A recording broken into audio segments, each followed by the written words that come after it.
Start saving for your golden years with a Sagicor Lifestyle Approved Retirement Scheme.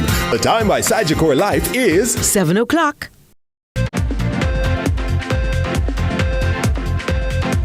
Coming up in CVM News at 7, farmers ditch tradition for marijuana money. Weaning Jamaica of high milk imports with new cattle breeds, and 16-year-old among those injured in post-Way gun attack. While in sports, Mount Pleasant takes unassailable lead in JPL.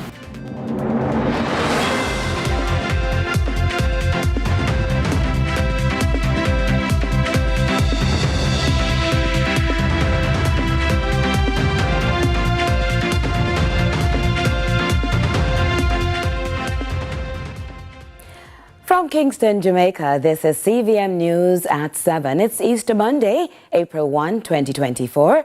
I'm Curlin Brown. Thanks so much for joining us for what will be an abbreviated newscast. It was a sad turn of events in Cambridge, St. James on Sunday when a group of people returning from a wake found themselves under siege by gunmen. One man died while 3 others, aged 16, 17 and 23, are still nursing gunshot wounds. Now, according to reports, the victims were walking home around 2 in the morning when they were suddenly confronted by the group of heavily armed persons. The attackers unleashed a hail of gunfire, leaving behind more than 30 spent shells from high-powered rifles and a 9mm pistol. The body of 41-year-old Omar Beckford was discovered along a dirt track. The teenagers and the other man were taken to hospital. The incident has sent shockwaves throughout the community as residents grapple with the brazenness of the attack and the loss of life. In the meantime, crime fighters have launched an investigation into the circumstances surrounding the shooting with the aim of apprehending the perpetrators. Meanwhile, 29-year-old Ashwayne Mackenzie, who surrendered to the police on Wednesday, has been charged with murder. Mackenzie, who was initially listed as wanted by the lawmen, turned himself in at the Halfway Tree police station. After being interviewed on Saturday, he was charged with conspiracy to murder, possession of a prohibited weapon, and the use of a firearm to commit a felony. Investigators say Mackenzie may have been linked to a fatal attack in Fletcher's Land, Kingston, in August last year. He, along with Calvin Simon and another man now deceased, were identified as suspects in that crime.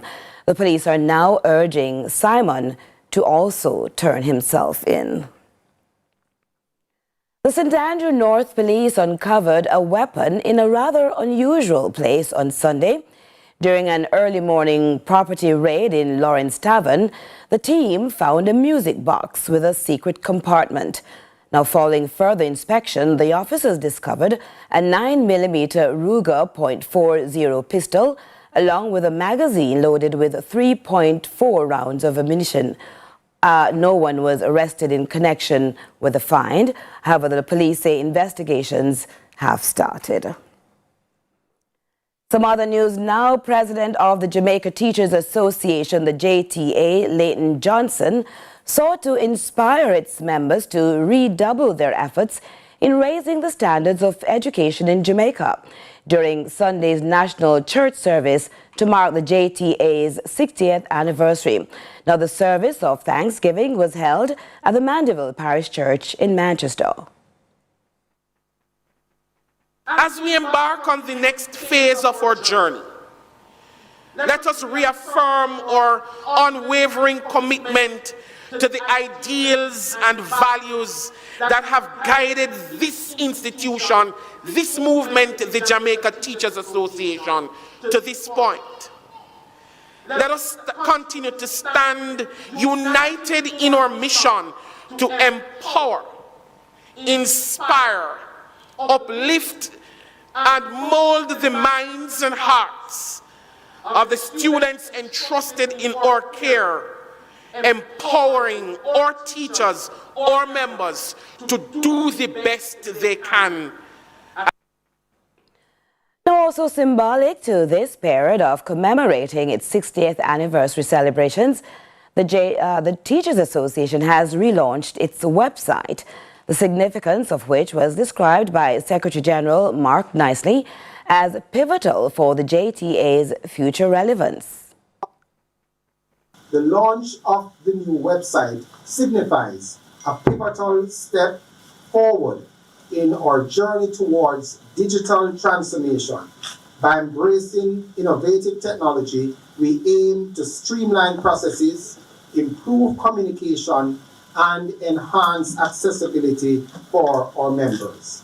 This initiative underscores our unwavering commitment to staying at the forefront of educational advancement and ensuring that the Jamaica Teachers Association remains a beacon of excellence in the field of education. The Agricultural Ministry has partnered with a tertiary institution with hopes of increasing the litres of dairy being produced locally. With the details, here's Natalia Clark. Nearly $1 billion. According to the Statistical Institute of Jamaica, STAN, that's Jamaica's import bill from January to October of 2023. In an effort to reduce this expenditure, the Ministry of Agriculture has teamed up with Northern Caribbean University NCU to develop 40 acres of fodder specifically for the dairy sector to produce more milk. At the launch of NCU's Dairy Revitalization Project in Mandeville on March 28, Minister Floyd Green announced the institution will also receive 6 Jamaica Hope cattle. Additionally, a new milking parlor is to be constructed. What we want from NCU is clear. We want the research work, right? We want you to look at the performance of our Jamaica Hope and to do the research work to help us to move that performance further. At one time, we were considered world lead. No, we're not seeing that. And if we're really going to move the needle in terms of dairy, we have to up our milk production. And that means we have to up the amount of liters we get from our cattle. The minister also charged the NCU with doing more agricultural training courses so students can further impact the sector. So that when the ministry, when Surge Island, when UC Russell are looking for technical people to work in their areas, they can turn to NCU. We want you to train the next generation of agriculturalists. But not just agriculturalists. I want to give you a special task. Because when I sat with my dairy team last week, and 2 weeks ago, and we were talking about hope and the Jamaica Black and the plans that we have, I said to them, we love to revere in the work of T.P. Lecky, and we should do so. But where is the new T.P. Lecky? T.P. Lecky is the Jamaican scientist who created several breeds of indigenous cattle. Minister Green notes the goal is to improve the overall small ruminant sector one step at a time. The opportunities are endless, but it starts here. So I really want to congratulate the team at NCU. We're looking to do a lot more with you. And I'm signaling it now. This is just one element, but I believe every program that we have at the ministry, we could seek to partner with NCU. The minister says this move is the latest in the government's bid to build resilience in the agricultural sector. President of the university, Dr. Lincoln Edwards, is on board. Northern Caribbean University is therefore pleased to partner with the government of Jamaica through the Jamaica Dairy Development Board to increase milk production in the short to medium term with the aim of reducing Jamaica's import bill and satisfy the nutritional requirements of the population. Natalia Clark, CVM News. The Jamaica Agricultural Society's parish manager for St. Elizabeth, Otis Sherman, says the lure of quick profits has caused some farmers to shift from traditional crops to embrace the illegal cultivation of marijuana. That revelation to our news centre late Saturday at an event in the Breadbasket parish. A pound of ganja is 707,000 to 8,000. A pound is a completely different. comparative, and farmers are always thinking to make the best, and most of these young farmers are thinking about driving a Benz, a BMW, and they are seeking other means and ways for them to earn that money to purchase it. Now, the police seized thousands of pounds of illegally farmed cannabis last year. Of course, weed is not entirely illegal in Jamaica. As of 2023, the possession and cultivation of marijuana for personal use have been decriminalized, but full recreational legalization has not yet been achieved, and large-scale farming requires special licenses. Rather should ensure that these are legitimate farmers which are producing legitimate agricultural produce. For example, if they are doing marijuana, they're supposed to get a license from the authority for them to produce that. So it's not we the J's, but the rather officer should ensure that they are legitimate farmers. Farmers in St. Elizabeth are reeling from the effects of the ongoing drought. Several farmers in the area are being forced out of business due to irregular water supplies and the high costs for trucked water. Sherman wants more government assistance. The government has done so much. They have assisted with pan liner for us to do rainwater harvesting. They do drip system that they do a lot of farmers. But what we need is a facility that gives a good loan that a farmer can go to, for example, a 4 or 3 or 4 or 5%. Not the credit bank and so forth. For example, go to the National Bank, it's 17-18%, and that is disheartening to farmers. On to news on the international scene now. Germany has partially decriminalized the use of marijuana.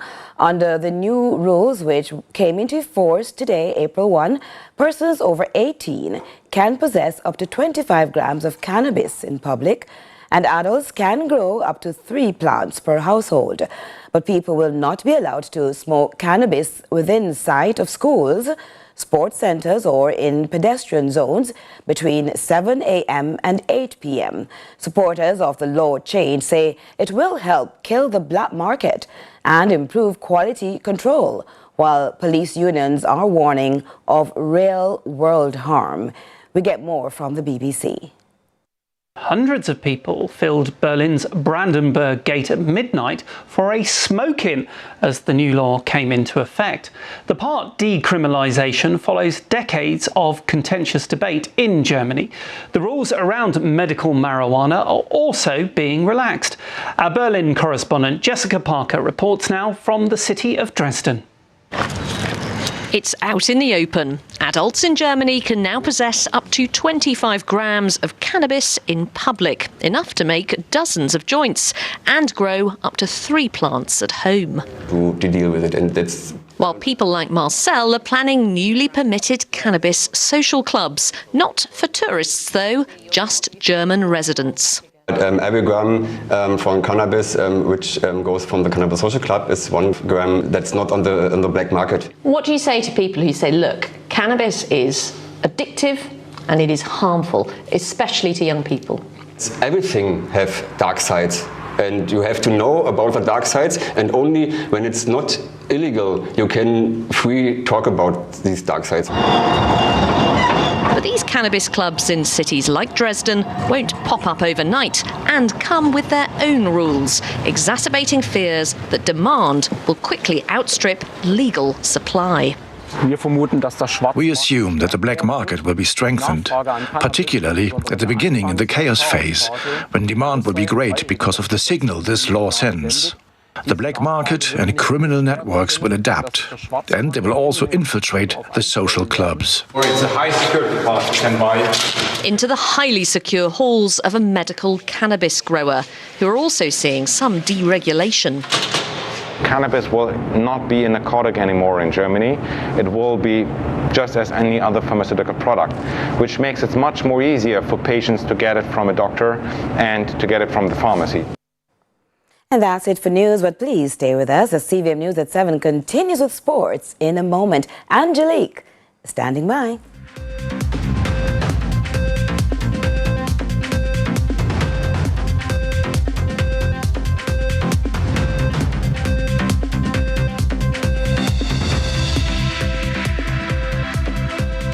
The best Burger King with the best tasting burger under the sun.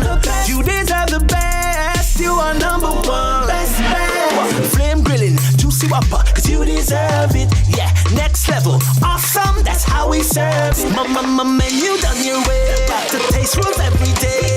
Flame grilled goodness, you deserve it. Great taste, well done. More flavor, fresh fun. Burger King, best tasting burger under the sun. Introducing Rum Stripe by Red Stripe.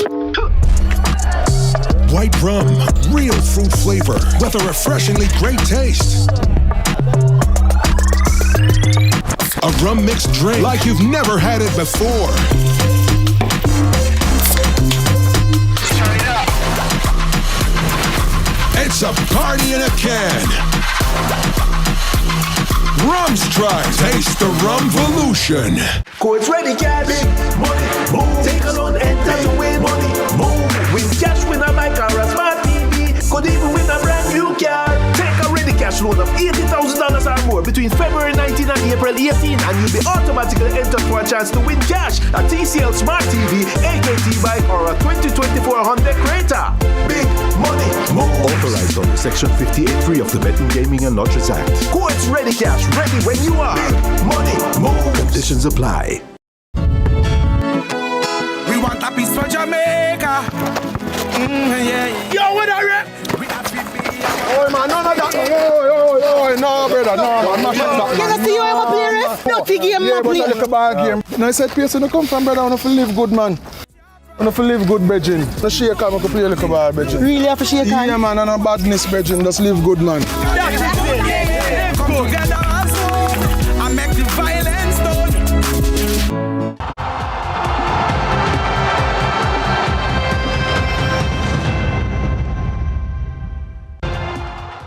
Welcome to CVM Sports. I'm Angelique Virtue.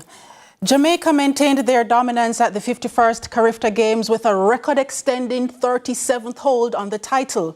On today's final day at the Kirani James Athletic Stadium in Grenada, Jamaica clinched all 4 sprint hurdles. In the under-17 girls 100-meter hurdles, Malaya Duncan sped to a winning time of 13.63 seconds. In the under-20 girls category, it was a 1-2 finish for Jamaica as Habiba Harris won in a time of 12.93 seconds. Fellow Jamaican Brianna Campbell was second in 13.11.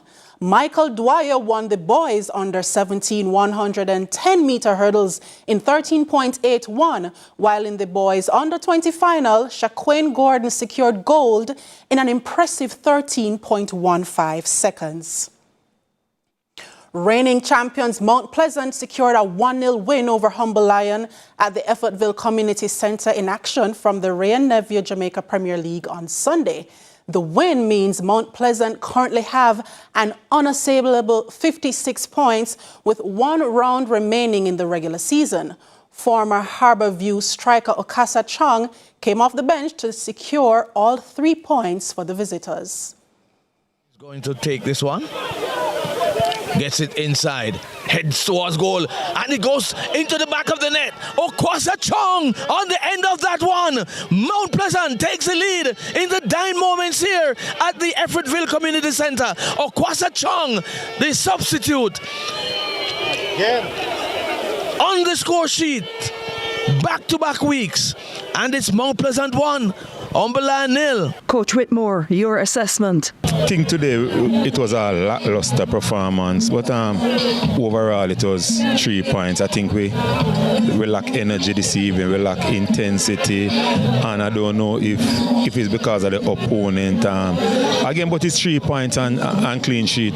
Game 1 we set out, this is our objective, and I think the objective I've met somewhat this afternoon, so is what we do from now to the end of the season. It's not only on a game day, they've been working hard in training, so once Okasa Chung is on the field, he likes scoring goal, and he's always going to score once a chance presents itself. Mount Pleasant's last regular season game will be against the relegated Limehall Academy So what will be the mindset going in? It doesn't really matter the opponent who we play. We try at all times to win games. You know, winning is a mentality. So it doesn't really matter who we play.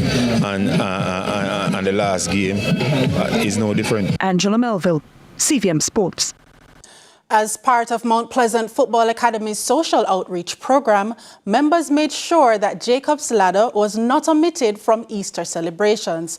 Club personnel dropped by for a visit with donations of bun and cheese. Mount Pleasant's team doctor Bersha Cole was instrumental in making the day possible. Well, it's really a fulfillment of something I've really wanted to do for some time now. So having gotten this opportunity to do this today, it's very fulfilling and very rewarding. It makes me feel very happy to be able to do this today on the behalf of Mount Pleasant. This is not a new idea. This is something we've been doing for some time now. Even during the COVID pandemic, the club handed out care packages, and we did a similar thing last year, Easter, but at the St. Anne's Bay Hospital. So this year they decided to reach out to 2 different institutions this year, here at Jacob's Ladder, because they've been doing an excellent job caring for a lot of children, adults and people with various deficiencies, physical deficiencies. So we thought we would do that. We are always looking at helping out institutions within our community, always helping to partner with them. So there are other things that we're looking at, and hopefully we'll be able to implement it soon. To say the staff at Mustard Seed Jacob's Ladder was thankful is an understatement. We greatly appreciate it, and our residents will be greatly appreciating and enjoying it. And we say thanks for remembering the residents of Mustard Seed Jacob's Ladder. We appreciate it. I just want to say a big thank you on behalf of the residents and staff of the Jacob's Ladder Mustard Seeds, and thanks for coming. We do appreciate. We want to say thank you for being here with us today. We appreciate the little time you're here, and we want to tell you come again. Little is much when God is in it. Thank you so much. Jacob's Ladder, which provides residential care for the destitute, also cares for a number of individuals with mental and physical disabilities, including children recently evacuated from Haiti. Angela Melville, CVM Sports. Chairman of the Board of Directors at Hiel High, Ryan Foster, provided some insight related to the direction of the institution for the next couple of years concerning student athletes. Foster spoke recently at a memorial match played between Hiel and Clarendon College in honor of former Holy Trinity Manning Cup player Jordan Foote. I believe we're on the right course. 2 years into the project, we have won Girls Champs. We have come second at Girls Champs, and we came second in the Manning Cup football competition. I think our focus now is not just going back to the Manning Cup final, but to win the Manning Cup, but also our 5-year strategic objective, which is to get Hiel into top 25 school in education in Cape and CXC. I think we have started the process by the recruitment of an experienced principal in Dr. Walton Small, but also by the partnership with the government of Jamaica to transition Hiel from not just a private institution, but into a grant-aided institution supported by the Ministry of Education. I believe we're on the right. Over in cricket now, Jamaica suffered their 3rd consecutive defeat of the West Indies Rising Stars Under-15 Championships. This after going down by 4 wickets to leaders Barbados at the Coolidge Cricket Ground. Batting first, the Jamaicans posted 168 for 9, with Romario Salmon top scoring with 48. Barbados in reply got to 169 for 6 from 42.1 overs. Andrew Lloyd was the pick of the Jamaican bowlers with 2 for 21. Jamaica will next be in action against Trinidad and Tobago on Wednesday. Over at the Bethesda Sports Ground, Guyana defeated the Windward Islands by 91 runs. Batting first, Guyana compiled 251 for 6 before restricting the Windward Islands to 160 in 39.3 overs. Meanwhile, at the Liberta Sports Ground, Trinidad and Tobago secured their first win of the tournament. Batting first, the Leeward Islands were dismissed for 215 in 48 overs. TNT in reply got to 219 for the loss of 7 wickets. Based at Sandals Upton in St. Mary, Xandre Roy recently captured the Trinidad and Tobago Open. The victory saw him become the first Jamaican to accomplish that feat. Roy, who topped the leaderboard with a 4 over 292, has been reflecting on the achievement. It's a wonderful feeling, slowly sinking in, but it's a wonderful feeling. I didn't know that I was the first until I got back to Jamaica. I realized that I'm actually the first Jamaican to win the championship. So, it's been elated. What should such an historic win mean for golf in Jamaica? It just proves that, we have the talent out here to compete no matter where we go. In and around the Caribbean and on a wider scale. How did he get ready to play the Plantation golf course? I was familiar with the golf course, so I knew what I had to do to get myself prepared for the tournament. So it's all about ball striking, try to keep the ball in play. Putting is key over there as well because the greens are so large. So I worked a lot on that going into the championship, and it paid off. And what were the adjustments after seeing the layout? After the first day, after the first practice round, actually, I realized that the golf course was a lot drier than I was used to, so I had to adjust the clubs that I use off of certain tee boxes and stuff like that. But the greens are holding pretty well, so there was not much adjusting there.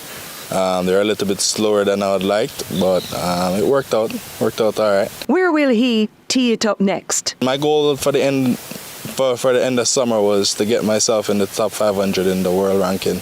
Currently, I'm at 736 in the world. There's a couple tournaments coming up. After that, we have the National Amateur Championships, followed by the National Trials, and the Caribbean Championships after that. So looking forward to those tournaments, and the next major one for me will be the Jamaican Open. I went and got the Trinidad Open. It would be nice to cap off the year with one more Open championship. Angela Melville, CVM Sports. And in his first outing back on local soil since lifting the TNT Open, Roy finished 5th at the 2-day Easter Jamboree at Sandals Golf and Country Club. He finished 8 strokes behind winner Thadjay Richards, who came out on top with 13 over 226. Reigning Horse of the Year, Atomica, captured the Viceroy Trophy, the feature event on the Easter Monday race card at Caymanas Park. Partnered by 6-time champion rider Omar Walker for trainer Gary Subrati, Atomica sped to a time of 1 minute, 39 and 1/5 of a second, covering 600 meters or 8 furlongs. Here's a look at how that event unfolded. Is that a fact right there? These two nose to nose. Rough entry waiting on them to fold as they leave the half-mile pole and forget Green Gold Rush at the moment, and now Atomica is asked to kick as the rider adds a teaspoon of speed, and Atomica now goes on. Is that a fact? And Rough Entry hounding the leader as they leave the 3/8 pole. Forget Green Gold Rush needing a tow truck as they're about to arrive at the 5/16th, and Atomica, the super filly, now begins to draw away from Rough Entry going in chase. Is that a fact? Looks to have cried enough. Green Gold Rush not in it at all. Atomica running the way she likes out in front. It's Atomica getting a crack or two of the left-hand stick. They leave the 3/16th. The filly is looking unbeatable at this stage. They run past the furlong pole. It is Atomica. She's back to her best. Atomica is plundering this field in the Viceroy Trophy. She's running away from They Have No Answers, and she will win by the length of an international airstrip. Atomica by double digits. Is that a fact? Is second. Green Gold Rush runs on to snatch third. Rough Entry floundering in fourth. And we close things off with boxing. Mexico's Gilberto Ramirez is